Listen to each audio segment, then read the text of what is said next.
Thank you, Mr. MC. So what was Stonehenge built for? Why do ships and aircraft seemingly vanish in the Bermuda Triangle? What caused the Hindenburg to explode? You've all heard of these famous historical mysteries. But today we're going to take a look at one of history's more obscure enigmas.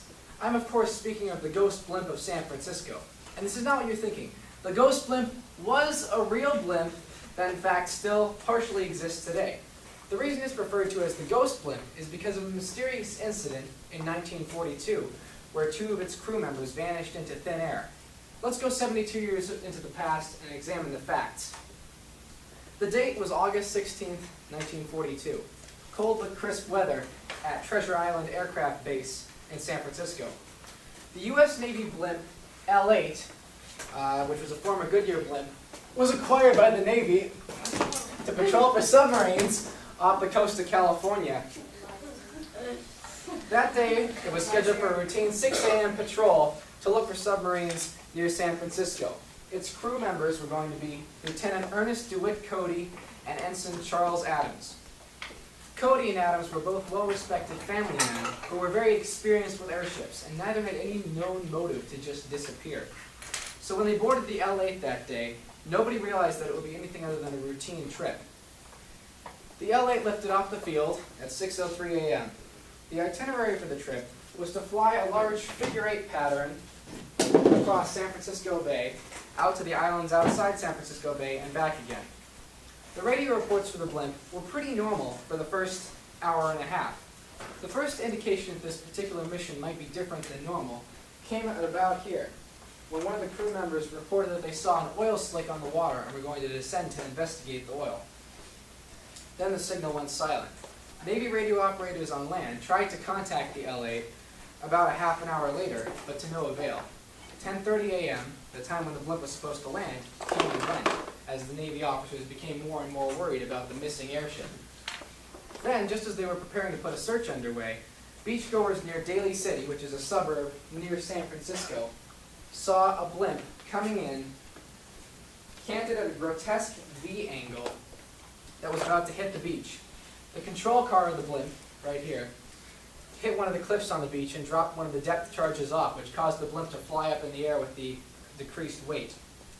It became immediately clear that the blimp's helium valve on the top was open, which caused the gas to come out and made the blimp cant at an angle as it was. As a crowd of bewildered onlookers watched, the L-8 slowly came down over Daly City, clipping rooftops and such. You can pass that around, before it crashed in the middle of a residential street. As the onlookers came to rescue the pilots in the cockpit, they were shocked to find that there was nobody there. The Lieutenant Cody and Adams had simply disappeared into thin air in a puzzle that still remains unsolved to this day. So what happened over San Francisco Bay on August 16, 1942? Well, in the many years since the crash of the L-8, hundreds of theories have been posed. The vast majority of these theories, which involve UFO abductions and love triangles and all that jazz, kind of ignore most of the evidence that we have available today. This evidence includes eyewitness reports from ships in the area when the L-8 disappeared, as well as the blimp's wreckage itself, shown in the photos that I'm passing around. Eyewitnesses on boats in the area said that around the time the L-8 reported the oil slick, they saw it nose down towards the water and circled the same spot right above the water for about an hour. After it did this, it dropped a flare and abruptly flew back towards San Francisco. Two planes saw the L-8 on its way back to San Francisco a couple of hours later at around 10:50 a.m., apparently under control. At 11 a.m., another aircraft witnessed the L-8 mysteriously nose skyward before it came down again like this.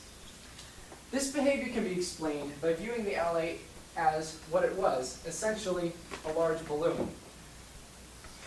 As a large balloon, it has to have a very specific amount of weight underneath it so it will keep from going down or going up.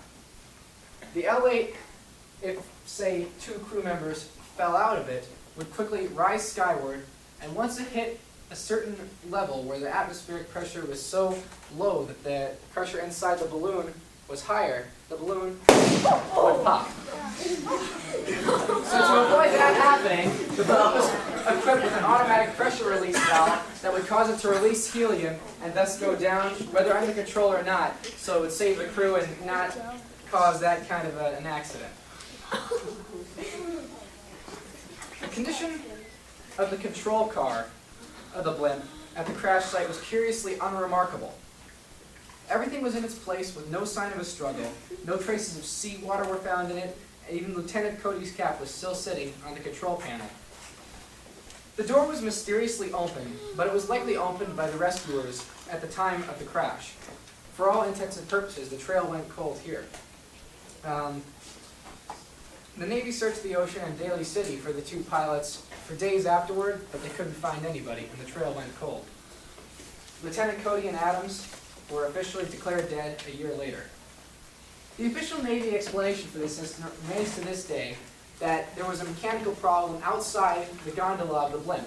One of the men had to climb outside to fix this problem and accidentally lost his grip. The other one came out, tried to save the other, and then they both fell off. There's a slight problem with this theory, because whether they died or lived when they hit the water falling out, they had life jackets on as part of a procedure, and they would have been found. Unfortunately, no life jackets or pilots were ever found.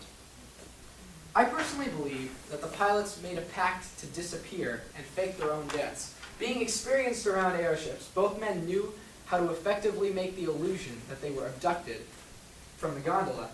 An accomplice, perhaps their Blimp mechanic, helped them carry out the plan. After escaping from the LA, Cody and Adams moved to different states, adopted new identities, and lived the rest of their lives concealing their secret. This theory fits neatly with most of the evidence, except the fact that both men were known by their friends, families, acquaintances to be reliable and not really have any sort of motive to just disappear off the face of the earth, as they did on August 16, 1942. Unfortunately, we still have no proof for this, so that remains just another theory about the ghost Blimp. After that incident, the L-8 was repaired and traversed the skies as a Goodyear Blimp for 40 years afterward. When the aging airship was retired, the control car that Cody and Adams disappeared from was donated to a museum where it remains to this day.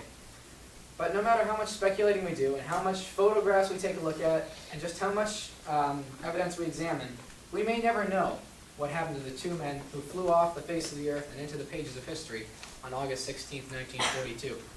Thank you, Mr. MC.